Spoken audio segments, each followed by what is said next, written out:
ये कठुआ के यहाँ के लोगों का प्यार है। अभी मंच पे मुझे बोल रहे थे, मेरा आने का कार्यक्रम था आज का। कल प्रियंका गांधी जी राजस्थान में थी, दौसा में। वहां से मैं जयपुर गया, जयपुर से दिल्ली आया, दिल्ली से जम्मू गया, जम्मू से आपके बीच में आया और बहुत दिक्कतों का सामना हमें करना पड़ा, लेकिन आपसे आकर मिलने का मेरा मन था और मैं परमात्मा का शुक्रगुजार हूं कि मुझे मौका मिला कि आपके बीच में यहाँ पर आया हूँ। और मैंने पूछा भाभी से, मैंने कहा भाई लाल सिंह जी कहाँ हैं? कहती है सचिन जी उनको चलने का बहुत शौक है, वो पैदल चलते हुए आ रहे हैं। तो जब लाल सिंह जी यहाँ पर आए तो मैंने कहा भाभी आप तो झूठ बोल रही थी, आपने कहा वो पैदल चल रहे हैं, वो तो कंधों में बैठ के आ रहे हैं यहाँ पर। तो लाल सिंह जी का एक अलग अंदाज है। लोकसभा में जब यहाँ से सांसद थे, मैं भी उस समय सांसद था, हम लोगों ने समय बहुत बताया लोकसभा के अंदर, और लाल सिंह जी का स्टाइल कुछ अलग ही है, मानते हो आप लोग? इतना अलग है कि पार्लियामेंट के अंदर जो हमारे स्पीकर थे, जब वो लाल सिंह जी का नाम बुलाते तो बहुत डरते थे। लाल सिंह ने बोलना शुरू किया तो कहां जाके खत्म करेगा पता नहीं किसी को। और ये खासियत लाल सिंह जी की इसलिए थी साथियों, उनकी आवाज में जो बुलंदी है, जिस ताकत से वो अपनी बात को रखते हैं दिल्ली में, वो इसलिए कर पाते हैं क्योंकि आप सबका प्यार और आशीर्वाद उनके साथ है। आप उनकी ताकत हो। और आज का जो चुनाव है, ये लोकसभा का चुनाव है, ये बीडीसी का ब्लॉक जिले का चुनाव नहीं है, ये पूरे मुल्क का चुनाव है। पूरी दुनिया देख रही है, कठुआ के लोग, उधमपुर के लोग, चनाब के लोग, डोडा के लोग, आप सब लोग किसका बटन दबाते हो। ये मुल्क की तकदीर तय करने का चुनाव है। अगले 5 साल तक इस रियासत का, इस देश का क्या हाल होगा, क्या दिशा होगी, क्या दशा होगी, इसका निर्णय आपको करना है। आपकी एक एक वोट कीमती है और मैं आपसे निवेदन करने के लिए आया हूं, अपने वोट को जाहिर नहीं करना। आपकी वोट से लाल सिंह जी जीतकर जाएंगे दिल्ली में, फिर डंका बोलेगा और कांग्रेस पार्टी जीतेगी। और बदलाव की लहर, साथियों, बदलाव की लहर पूरे देश में है। मैं आंध्र प्रदेश गया, केरल गया, महाराष्ट्र गया, पंजाब गया, हरियाणा गया, राजस्थान में घूमकर आया हूं, छत्तीसगढ़ का मैं प्रभारी हूं। मैं आपको बताना चाहता हूं, मीडिया में जो प्रचार हो रहा है, अखबार में, टेलीविजन में, व्हाट्सएप पे, वो असलियत नहीं बयां कर रहे हैं। असलियत यह है कि 10 साल की इस भाजपा सरकार से लोग सवाल पूछ रहे हैं, जनता बोल रही है 10 साल की रिपोर्ट कार्ड दिखाओ। आपने वादा किया था 2 करोड़ लोगों को रोजगार देंगे, वादा किया था किसान की आमदनी दुगनी करेंगे। आपने 10 साल में पूरी बहुमत वाली सरकार चलाई और अंत में जो हाल देश के बना दिए वो छिपे नहीं हुए। आज महिला है, गरीब इंसान है, किसान है, मजदूर है, नौजवान है, छोटे दुकानदार वाला, वो सब पूछ रहे हैं कि ये सरकार काम किसके लिए कर रही है।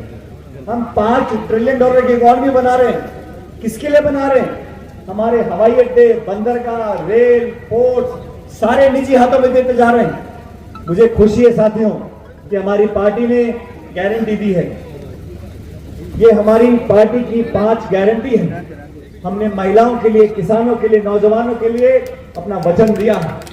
और मैं आपको वादा कर जाता हूं, देश में जो गरीब परिवार है, उस परिवार की जो महिला है, उसके खाते में साल का 1 लाख रुपया हमारी सरकार बनने के बाद हम देंगे।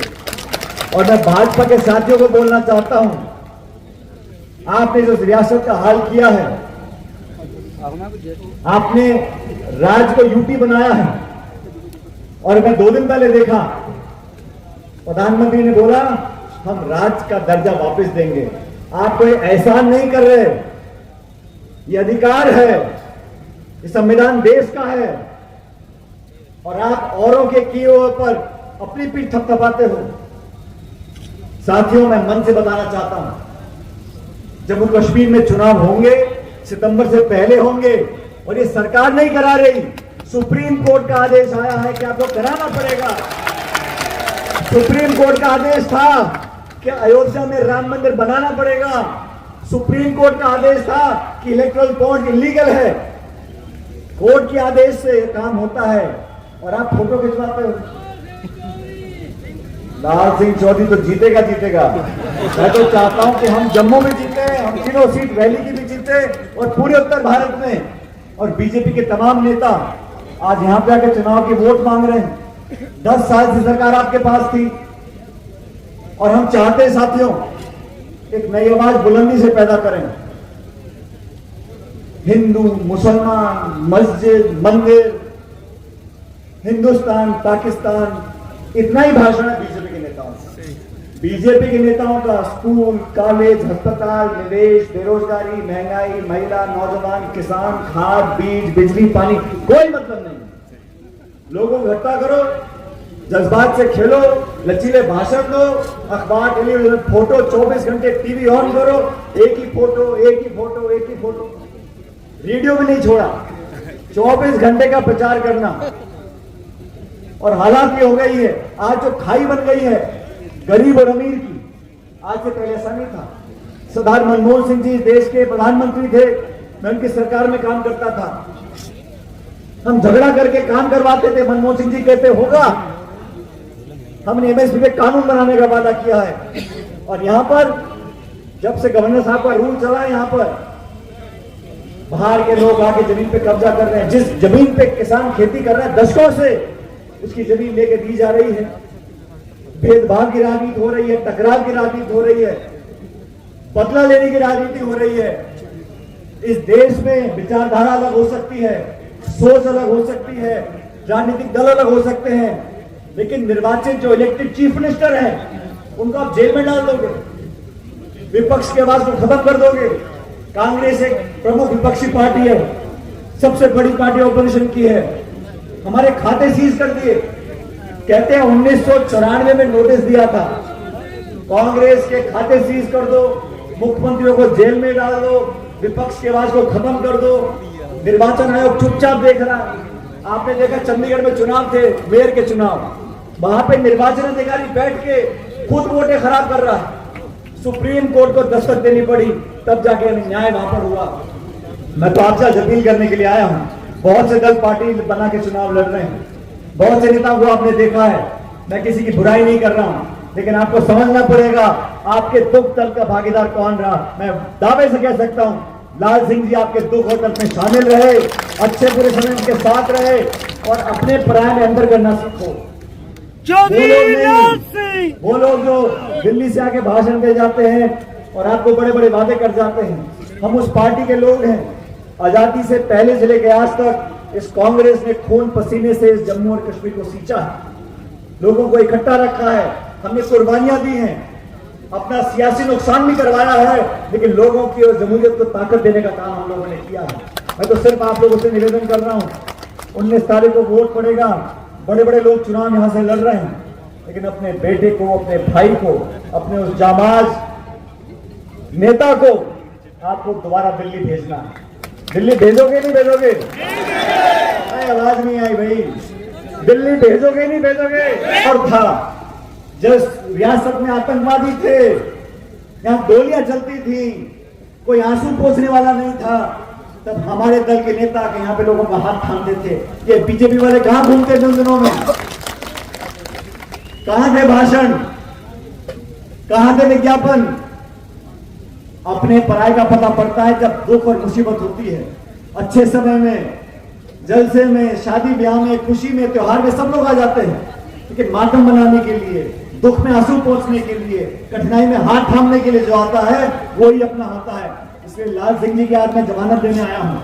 हमारे बहुत से साथी, और लाल सिंह जी का जो भाषण है ना, वो थोड़ा तीखा रहता है, तीखा कि नहीं?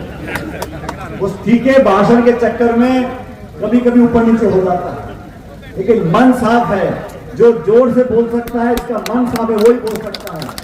जिसने कभी ईमानदारी का दामन नहीं छोड़ा हो, जिसने कभी जनता के बीच से अपने आप को अलग नहीं रखा हो, सत्ता में हो विपक्ष में हो, आपके हर दुख दर्द में आपके बीच में शामिल रहा हो, ऐसे व्यक्ति को जिताकर भेजो ताकि आन बान शान दिल्ली में जाकर बने। मैं आपका वादा लेने आपसे आया हूं और आप सब लोगों का प्यार जो मुझे मेरे परिवार को दिया है आप लोगों ने दशकों से, मैं उसका जीवन भर आभारी रहूंगा।